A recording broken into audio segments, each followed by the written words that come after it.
Welcome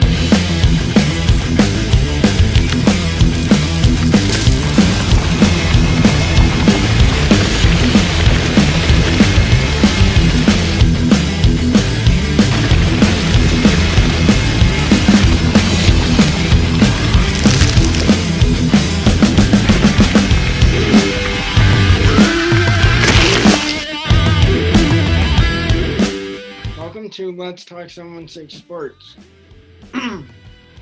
And the Bills pregame show for Sunday, the Bills versus the Rams. And both teams are 2-0. The Bills offense looked pretty good last week.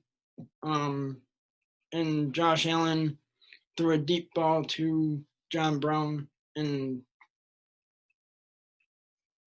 he looked pretty good with that 407 yards or 17. 417. Yeah, I missed the game, so I didn't. Right. But hopefully Josh Allen can keep that up for this week. Yeah.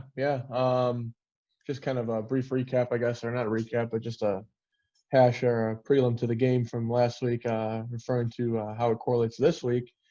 Josh did hit a couple deep balls last week. He had two memorable ones. He probably had more than that. He actually had, I think, Diggs had 4 yards of a 20-plus catch. 4 catches of 20-plus yards, 20 yards or more, obviously, last week, which is big. Usually that's a deep ball stat. Now, 20 yards, we don't think of as a deep ball, but it was 20-plus. So I know he had one that was, I think Josh did R30 or R40, and he launched one down the right side of the field that hit Diggs, and he didn't score a touchdown, but he was fairly close. I think it was maybe a 40 or 50-yarder. Diggs had one of his Diggs-type games, 8 or 9 catches for 153 yards and a touch.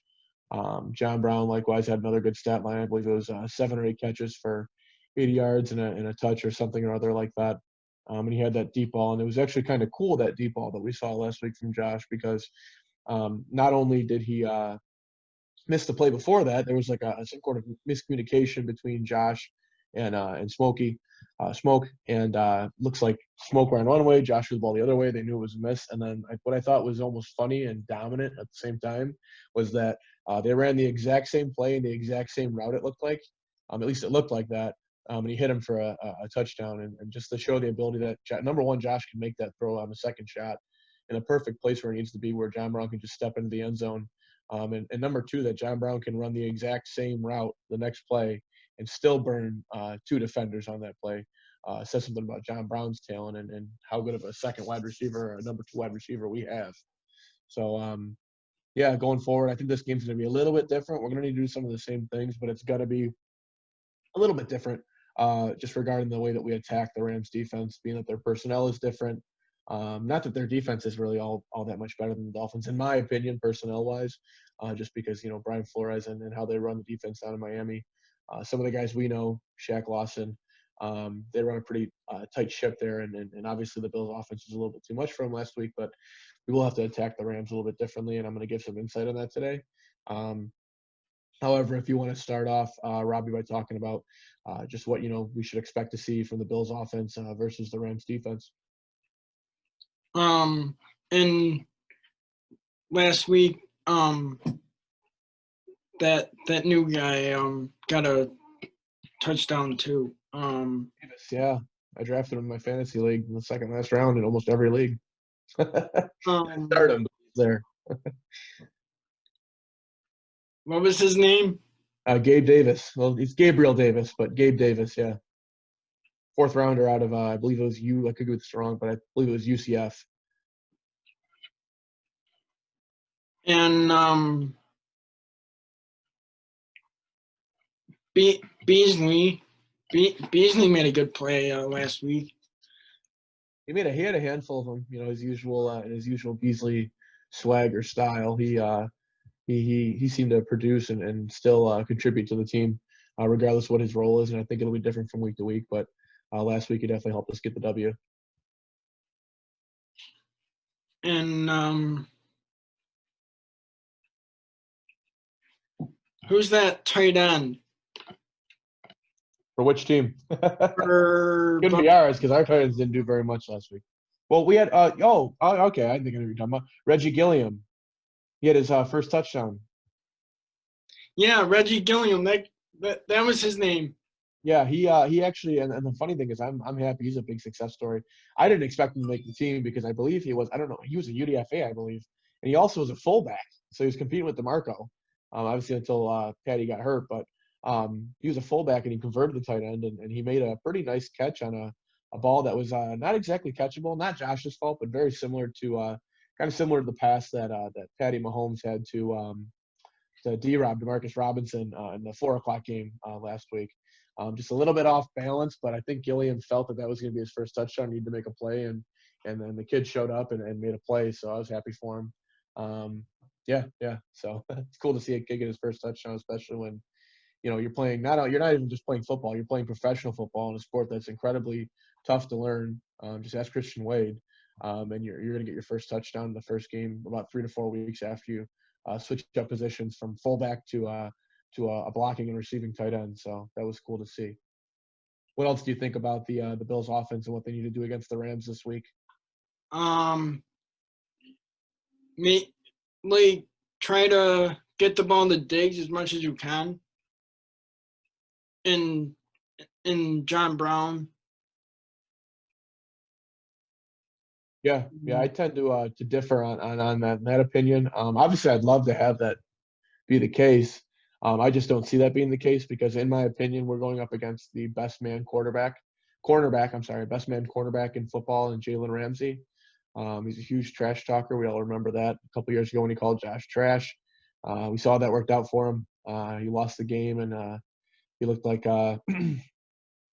like a man with regrets in the locker room after that game. It was actually fairly funny. I've watched it at least 10 times, guilty as charged on that. So, but yeah, Jalen Ramsey, he's going up against Steph Diggs. We know Stephon Diggs is a very, very, very fierce competitor. And we know the same with Jalen Ramsey, and I'm not going to take anything from him. He's a big trash talker, but he also backs up his trash talk. I think he's one of the best man-to-man corners. He actually left Jacksonville. And I'm sure there's other reasons, but he left Jacksonville because they weren't letting him play enough man-to-man corner, and that's what he wanted. And I'll be honest, I know that cornerbacks like that, but I've never heard someone so publicly say that. Yeah, I want the tougher assignment. I don't want to play zone. I want to play man-to-man. I want to be up against the guy. I want to earn my dollars. And he just got paid a buttload of money for backing up his trash talk. I believe he got 21.5 a year. I think it was either days, maybe I don't even think it was a full week after Trey got his 17 and a half or 17 and a half per year. So we got a huge deal with Trey. Jalen got paid, so expect him to want to get the chip off his shoulder and show that he earned that money. He's going to earn every cent of it. However, I do think that Steph Diggs can still win. I'll get into that a little bit more when we talk about I'm sorry. Actually, you know what? I will dig into that a little bit now, thinking about it. So with Diggs, if you've noticed one thing from him, I don't know if you've noticed this, Robbie, but he can win on almost every single route. Last year, he was actually the highest graded, and I hate to quote this group of what do we call them? Analytics experts over at PFF. But yeah, over at PFF, they had him rated as the highest wide receiver on a specific route. It was a deep route. I believe it was an in route. I could be wrong on that. I'm pretty sure it was an in route, though. A deep in route, he's going to go in, start on the right side or the left side of the field. You're going to slant and slowly go in towards the middle of the field. And he was able to catch a lot of deep balls on that route. So expect to see some attempts at that. However, I don't think, just from looking at the stats and just the pure numbers so far, the Rams defense isn't a defense you're going to be able to beat deep a lot of the times. It's going to be more, and from what I've noticed in some of the film I've watched and just the stats I've looked up, they're a team where we're going to need Josh to play a little bit different than he did last game. If he can play that way and his talent outweighs what their talent is and what their normalities are and their characteristics, then that'd be great. But I think we're going to need Josh to be a little bit more of the pocket passer, or if he's getting out of the pocket, it needs to be a designed getting out of the pocket, running, compromising play where he's not so much kind of going off script but staying on script, because the way you attack the Rams, from what I've noticed at least, and what I believe, is we're going to need to target quick short throws. So Steph Diggs running those out routes that we saw a lot in the first week, we're going to need a lot of those. Get plays where you can get him in space, where you can get Steph, especially John Brown. He's great with separation. If you can get John Brown 4 or 5 yards, get Steph Diggs 4 or 5 yards, Cole Beasley 4 or 5 yards of separation, give them the ball, give the ball to your playmakers, and let them have it in space. That'll help a lot as well. I think when we're trying to run the ball, there's definitely something there. There's definitely some meat in the bone as far as running the ball against a team like the Rams, just with their rankings and whatnot. Their defensive coordinator is actually Brandon Staley. It's really strange how he got here. I was listening to Locked On Bills today, and just kind of listening to the career path, or the path he took to get to where he's at. He was really just a linebackers coach. He was a linebackers coach originally with Vic Fangio's team up in Chicago, under Vic Fangio, and then also in Denver last year. I believe he coached the outside linebackers for Vic Fangio. So you're going to see some similarities between that. If you take a look at their stats, though, that's for the Rams defense, I think you're going to notice that there's definitely still some meat in the bone, like I had said, though. Target the short to intermediate passes. Essentially take what they give you. And we know that could be a problem for Josh, taking what he's given. He loves to go the extra mile. He's a big guy. He's got a big arm, big heart, big brain. So he likes to try and take those deep shots and maybe get a little bit more and get a little greedy at times. I think this is a game where maybe McDermott or Dable has to sit him down, or Ken Dorsey even has to sit him down and tell him, Josh, we're gonna have a game plan. We need to really stick to that game plan. So long as there's no issues in the middle that we maybe see something we can take advantage of, or something we need to change up. And Josh needs to stick to that and just come out of it with a W. Try and run the ball. Again, try and get to the outside if you can. Aaron Donald and Michael Brockers are going to have that line pretty well shored up, so we need to make sure that we're getting the ball out quick. There's no improvising here. You're not going to beat out Aaron Donald. Aaron Donald is the best defensive player, second best in my opinion to Khalil Mack, but most well-regarded as the best defensive player and possibly the best player. He usually ends up being right around one on that best players list, the NFL top 100. So you got to that's one key you got to make sure he doesn't take over the game. But yeah, I think that what we need to do, if I had to give you 3 ideas of what the Bills offense needs to do to beat the Rams defense this week, it's short intermediate passes, hit the timing routes, and no trying to be a hero, no hero ball, Josh. And going back to last week, Josh Allen threw a pass to Stephon Diggs for a touchdown, for his first career touchdown. And they were having technical difficulties over in Miami. Yeah, I saw that. Sorry, we're having some computer issues over here. Sorry about that. Either way, yeah, I saw that. Actually, I saw a shirt. I'm not sure. I don't think it was 26 shirts, but a company, it may have been the Bills, actually. I think it was the Bills that released this shirt. It's a picture of like 2 stick figures. One is Josh and one is Diggs, and it says like 22 yards with an arrow, and then it says touchdown or something along those lines. And it's like, because none of us saw the play, right? So that was that was the play.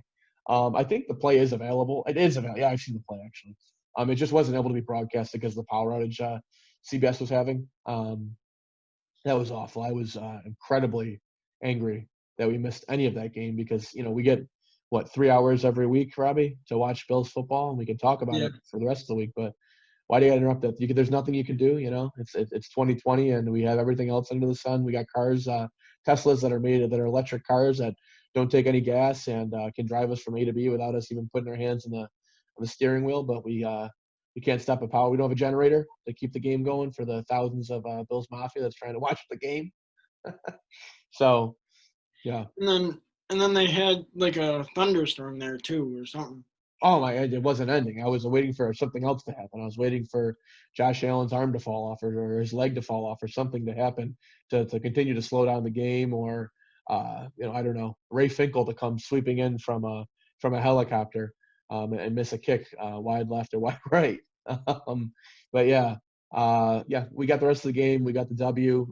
Again, it was one that I was sitting there watching it with my father, and I was telling him, this is going to be a win that even if we get this win, I'm not going to feel good about it, but at the end of the day, I did feel good about it because it seems like this Bills team, and if they can fix this one part of their game, the sky is the limit. They need to fix their third quarters. I don't know if it's complacency, something to do with the rotation and just wear and tear and being tired or fatigued, but they need to fix those third quarters because you can't do that against, like, you'll see. Do that against a team like the Chiefs and see what happens. You're going to be down 42-10 before you even know it, quick. They did to the Texans last year when they decided to slow down a bit. They did to the Titans last year when they decided to slow down a bit. You know where the Chiefs went? They went and won the Super Bowl. So you need to fix out all parts of your game. That's something that Coach McDermott, I'm sure, would agree with me on, and I agree with him on. Trust in the process and put together a solid 4 quarters, and maybe you'll come out with a W. It's hard to win in this league. I hear him say that every single week. It's definitely tough to win in this league.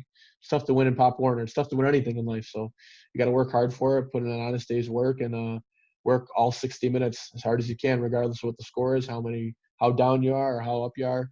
You got to come out with a W, and by doing that, obviously you complete what your mission is. So, what do you think about the offense of the Rams versus the Bills D? I mean, how does the Bills D shut down a high flying offense, or at least what used to be high flying offense in Los Angeles? Well, to shut down the Rams, you would have to not be in that prevent defense that they use, Conservative play. or like try not to play the game conservative. So like be aggressive with the calls. Yeah.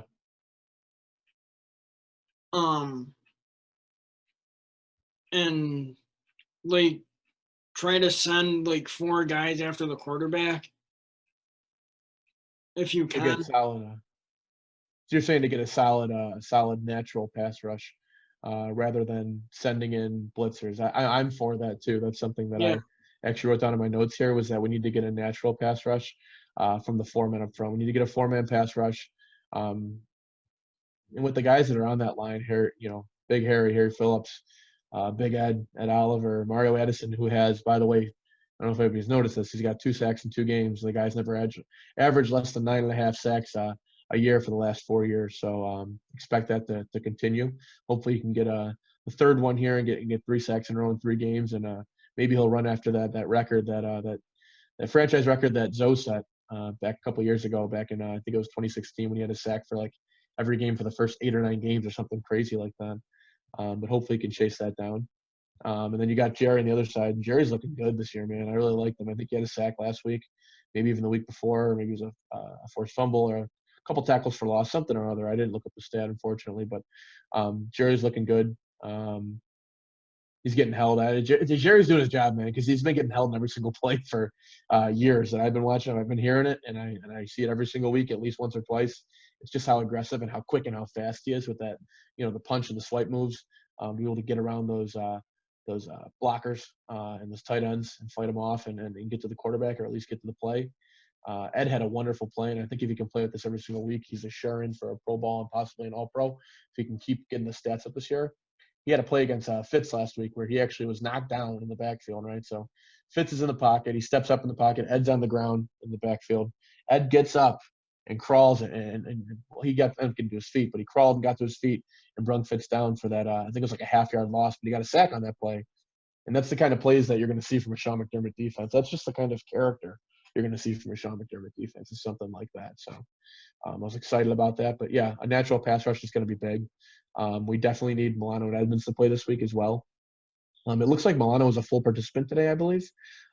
Edmonds was there, also participating in practice, but he was off the side. So I'm not sure. I'm assuming he was probably wearing the red non-contact jersey. My fault there. And hopefully we can see them both in the game. I think Tyrell Dodson played well again last week. I mean, the kid's making plays all. I'm honestly shocked to see that an undrafted rookie from last year that, obviously he had his off the field issues, and we won't get into that because we don't know which way that went or what exactly the case was. But making a lot of plays. He made plays last week. He made plays this week. He was making plays in special teams this week. He was making tackles as soon as the ball got there to the receiver, or the returner. My apology. So I think we need to see Milano and Edmonds again. But I also feel better that if one or the other can't play, we have Tyrell Dodson to fill in, and he seems like a player that can obviously play middle linebacker. That's what he was doing this week, or he can play outside. Now he's not quite a Matt Milano or an Edmonds, but he's playing like one right now. As of right now, I'm sure there'll be rough games, there'll be learning moments and coaching points for him, but as of right now, he's playing pretty well. So I'd like to see him continue to do it. I think that as far as our cornerback, this is kind of what I want to dive into, because this is what you're going to see too. A lot with Darrell Henderson, because it looks like Malcolm Brown's going to be on a snap count, because he actually had people don't know this, he had surgery on his pinky on Monday, and he's expected to play this week, but I expect to see a snap count, whether Sean McVay confirms it or not. Looks like Cam Akers is going to be out, maybe more than this week, a couple weeks. So it's just going to be Darrell Henderson back there, and I got to be honest with you, I'm not sure who the other guy is. I'm sure they'll bring someone from the practice squad, bring some kind of camp body or a body up just to maybe take a snap or two, but it'll probably be the Malcolm Brown, but mostly the Darrell Henderson show. And Darrell Henderson's no slump. He essentially last year had a little bit of a rough go.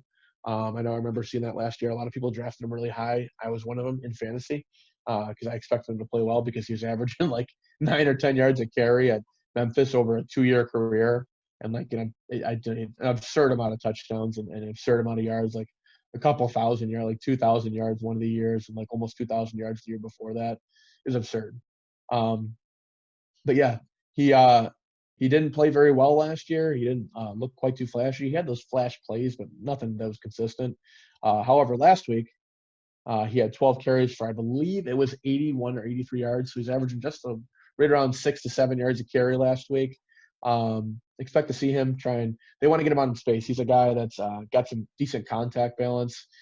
He's rather shifty, and he can quick. He's very, how would I put this? Pretty explosive, right? So if he hits a hole, he can cut it, he can hit it, right? He can do a lot of the things that Devin Singletary can do. He might just be a little bit quicker, in my opinion. I'm not sure he has quite the contact balance that Devin does. He's obviously a Pro Bowl or a pro running back, so he can obviously play better than both me and you, Robbie. But I think that as far as just the elusiveness and the shiftiness, I think you can expect to see him. Them at least want to get him out in space, so gang tackle's big. And another part, I think this may be the biggest part when referring to the defense versus the offense.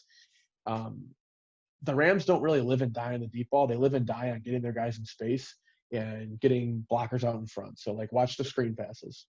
The Rams offense, and I was listening to Locked On Bills today, and I kind of looked at some of the stats after I heard Joe talk about it and whatnot, and talking about just kind of how the Rams offense has succeeded, right? They're 2-0. They've done something, right? Jared Goff's done something, right? It looks like a lot from what I was hearing and some of the tape I've watched too. They're a huge run after catch team. So the yards after catch you got to watch. So what's one thing that we know that the Bills defense usually looks pretty good at doing? They're good at gang tackling. They're good at swarming a guy, right? So like you see like a pass or a screen pass to someone in the backfield, and you see who's there and within a millisecond or so. Obviously not a millisecond, but a second or two. It's usually Tremaine Edmonds, right? Or Jordan Poyer or Trey White or Levi Wallace. They're all right there. That needs to be a focal point, because if you can keep them to 2-3 yard gains, screen passes, small gains, or if you can be there to deflect the ball, if you can stop the run after catch, you can limit their offense. Number one, tire them out. And number two, kind of give away maybe some of their playbook and their game plan. So where guys like Trey White, Tremaine Edmonds, Matt Milano, Jordan Poyer, Micah Hyde, leaders of this defense, Jerry Hughes, can all start to notice things and pick up on that as that's in this league, and maybe start to change the game plan a little bit to try and change something up.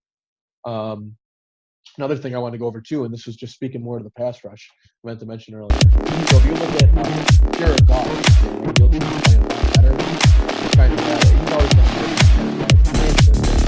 But if you look at him, and this is kind of goes as far as what he's not really impressive. The guy whose job is good pressure. More athletic, bigger arms, faster, shifter, which I think is better. Except some people would challenge you, saying maybe mentally Jared is the better quarterback or the better presence in the huddle there. If you look at Jared Goff under pressure, He's got a 31.3% completion rating, 2.8 yards per attempt, and a 45.5 passer rating. That is absolute dog trash. If you look at Jared Goff when he has time to throw, it's a little bit different, right? So he's completing 83.3% of his passes with 11.9 yards per attempt and a 131.9 passer rating. So he looks like an all-pro, possibly the best quarterback ever when you're looking at those stats, if you could base that on consistency. So that's one thing I need to say. Get pressure to him. If you can bring pressure to him, and maybe blitz one guy, two guys, one guy at most. I would want to keep the other guys in coverage because they've got guys like Higbee, Woods, Cooper Kupp out there. And Van Jefferson is another guy I think we should watch out for this week. But yeah, bring pressure to him, force him to make errant or bad throws, and turn those errant throws into turnovers. Need to see more turnovers this year. I want to see him like I did last year with Trey. Trey had 6 interceptions last year. I want to see that again. I want to see Jordan Poyer get involved. I want to see deflected passes like that first year of the Sean McDermott defense where we saw these turnovers. We were winning the turnover battle every week. We were seeing deflected balls that Jay Poyer Ranger was taking back, and we saw ones that Micah Hyde was getting, and Edmonds was deflecting last year. He deflected a pass to himself and got an interception. So I need to see takeaways. I want to see pressure on Goff, and I want to see Taron Johnson. Taron Johnson is a big one too. He needs to play well this game. Honestly, I was hoping to see Sron Neal at some point last week because I was kind of falling off on Taron. I thought he was struggling a bit. And you're gonna have Robert Woods in the slot this week. This isn't a nobody. Okay, this isn't Isaiah Ford. This isn't someone that's new or fresh to the league that you can try and bully. This is Robert Woods. He's a solid Pro Bowl caliber, all pro some years, and an extremely consistent wide receiver, probably the second most consistent to Julio Jones in this league for the last 5 years. So we need to make sure that Taron Johnson plays well, and if not, we find somebody in that locker room on this side of that field that can do that for us, because if we don't shut Robert Woods down, it's going to be a really tough day for us. I was listening to Steve Tasker and Chris Brown earlier today on One Bills Live, and they said that like Trey White was limited in practice or something like that. He was like wearing the non-contact jersey, I guess. That's what they said. It could have been, and they listed him as like a shoulder injury or something. Yeah, I didn't notice anything in game. I haven't heard anything, people freaking out on Twitter yet, so I'm assuming he'll probably be playing. Maybe it's just a precaution, sore shoulder, cramp, something along those lines. It was kind of hot outside today. Obviously those guys drink a lot of water, but you can always still get cramps and dehydration or whatnot. So let's hope for the best, pray for the best. I think he'll probably still be out there because, like I said, I haven't heard anything yet. But we should know more by Friday, obviously. So yeah, and they said Matt Milano was out there, and so was Edmonds. So hopefully they're like on their way back to playing, or like on their way back to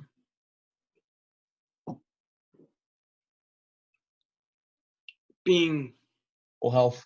healthy. Yeah. Yeah, that's what I'm hoping for too.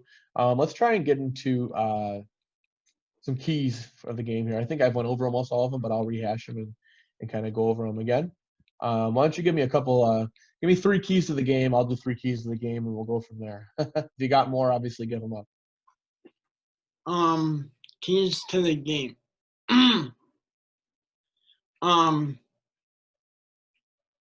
Like bring pressure to the like bring more pressure up the middle, and like pressure the quarterback, and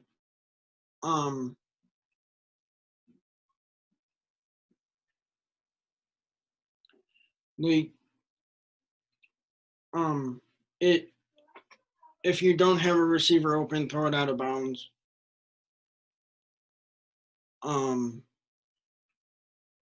Like be safe with the ball. Don't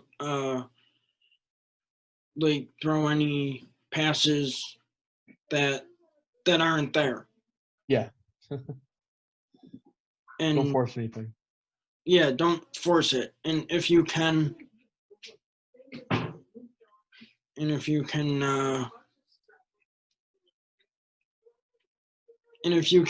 like, run the ball, run it. If not, just try to, like, have somebody open. If not, throw it away. Gotcha. Forgot Yeah. about So no errant throws. You're sounding more like the conservative guy this week, Robbie. Is that true? No, I wouldn't say play conservative, just play aggressive. Not, but just try not to make any. Aggressive, but not stupid. Yeah, just try not to make any errors. Yeah, I get that. So, and yeah, I kind of agree with you on most of those things. My keys to the game, I've got 4 here that I think are pretty solid and very important. The first one is do not let Aaron Donald take over the game. Well, once you get that feeling as a Bills fan or as any fan of football, when I'm watching any game, I can tell if a defensive player or an offensive player is taking over a game. I can tell when Pat Mahomes is taking over a game. Okay, I could tell. I used to be able to tell when Tom Brady was taking over a game or willing a game back to win. I could tell when Khalil Mack's taking over a game, and I can definitely tell when Aaron Donald's taking over a game. When we get that feeling Aaron Donald's taking over the game is already lost. So we've got to make sure. Mitch Morse, you've got to earn that $11 million this year. You've got to earn all that money. I know that, obviously that's not Dawkins' responsibility going to be most of the time, but Quentin Spain, earn that money. Ryan Bates gets out of there, earn their money. You got to earn your money, Deion Dawkins. Everybody on that line needs to earn their money because there's going to be a lot of double teams, I'm assuming, on not only Aaron Donald, but Brockers. We got to make sure that we're being able to protect Josh at all costs. Aaron Donald's a fast guy. Expect to see a more complete version of what we would like Ed Oliver to look like into Aaron Donald, a hungry guy that likes to win and likes to compete. And on a 2-0 team, running like a train full of steam. So expect to see Aaron Donald playing hard, but we need to be able to stop him. The second thing I had was the point I just mentioned, actually, the quick gang tackles with no yards after catch. That's how the Rams best succeed. Rams best succeed on those yards after catch. So we need to make sure that we're gang tackling, getting in space. Again, and this is something I'm so on the fence about. Like I like seeing the ability, and I know McDermott teaches not only to wrap up, but to punch the ball out essentially. I like to see that, but I don't like to see that at the cost of missing tackles, and that seems to be what I've been noticing almost the entire time watching this. Obviously, when there's a fumble, I cheer when they punch it out, but when there's not, I don't. So I need to see people wrapping up and then having the second guy. The first guy, your job is to wrap up the legs and let Tremaine Edmonds wrap the legs, let Jordan Poyer come in or Trey White come in or Taron Johnson or one of the defensive backs, Levi Wallace come in and punch that ball out and go for the ball. But at all costs, bring the man down. That's how you're going to limit them. That's how you're going to force long third downs, incompletions, fumbles, obviously turnovers. That's how you force those plays, and that's how you stop a team and get the ball back for yourself. The third thing I had here, I want people to watch the Darius Williams versus John Brown matchup this week. I think it's going to be big. Darius Williams is a guy that has had a couple hundred snaps, about 300 to 400, I think about 350, 320, and 350 snaps in this league altogether. He was an undrafted free agent originally.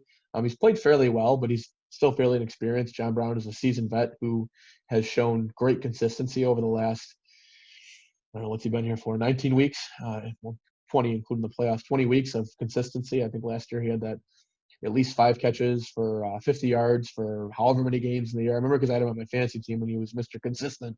He was my makeup for not drafting Robert Woods. But yeah, I think this is what I'm predicting. This is my prediction for John Brown this week. Around 11 to 12 targets for 9 to 10 catches for 130 to 150 yards and a touchdown, maybe 2 if it ends up getting maybe a late one. But expect to see at least 1 deep ball in there. And if you can get 1 deep ball on him, expect to see more than that. Because if John Brown can smoke you on 1, he can smoke you on 2, he can smoke you on 3. We've seen it before. The last thing I have here, and this is kind of one that we haven't really talked about on the special team side of things, Sammy Sloman.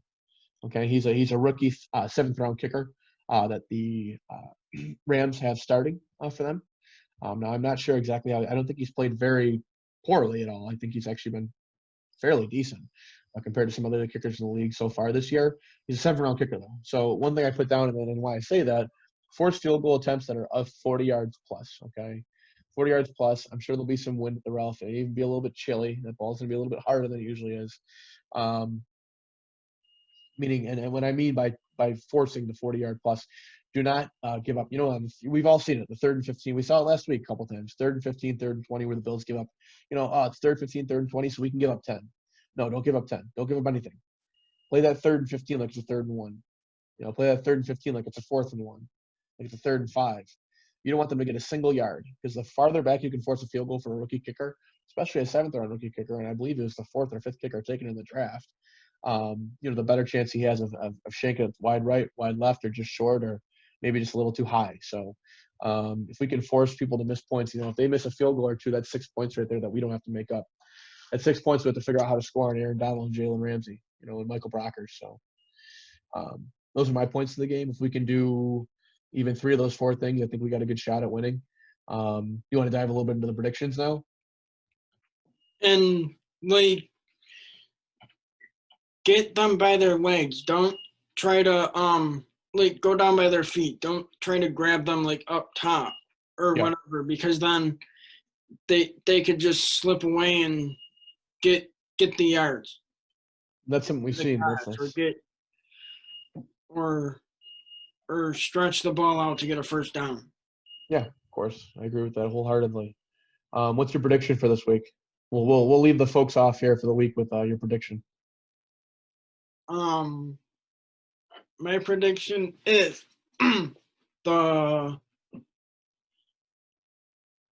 I think the Bills will have at least 30 to 28 points this week. So I'm going to say 31-21 Bills. Okay, that's fairly similar to what I had. I had 27. 27. Let me make sure that was right. Yeah, 27 to 17, and I think that it could even be 27 to 14. I see the Bills offense putting up a couple field goals. I think what's going to happen is you're going to see a quick touchdown from them. Regardless who gets the ball first, you'll see a quick touchdown the Bills' first drive. They'll drive right down and score. Quick touchdown. The Rams match us with a touchdown. We get another touchdown. We get another field. We get 2 field goals, and then a late touchdown to probably seal it and then put that out of reach. But I think the Bills' defense is kind of upset about how they played last week, knowing that they're Sean McDermott team and they don't ever really play. Not that they played poorly last week, just that they didn't play how we're used to them playing, and the offense kind of had to make up for some lost ground by the defense by players like Trey White. Obviously, the absence of Milano and Edmonds. Taron Johnson playing a little rough, and Levi Wallace getting picked on a little bit over there noticeably. So I think you're going to see them play a lot better, especially if they have their leader, their quarterback of the defense, and Tremaine Edmonds at middle linebacker, and speedster Matt Milano on the right side there. So I expect to see it to be around 27 to 17, maybe 27 to 14. See a big game by the Bills defense and another solid game to add to his MVP resume for Joshua Allen. And make sure the field goals are at least maybe 20 to 30 yards instead of 40 to 50 yards for Bass. Yeah. So you don't have him making rookie mistakes. Of course, I agree with that wholeheartedly. All right, well, till next time, we've got we're talking Bills football here at Let's Talk 716 Sports. I'm Jason, that's Robbie, and we will see you.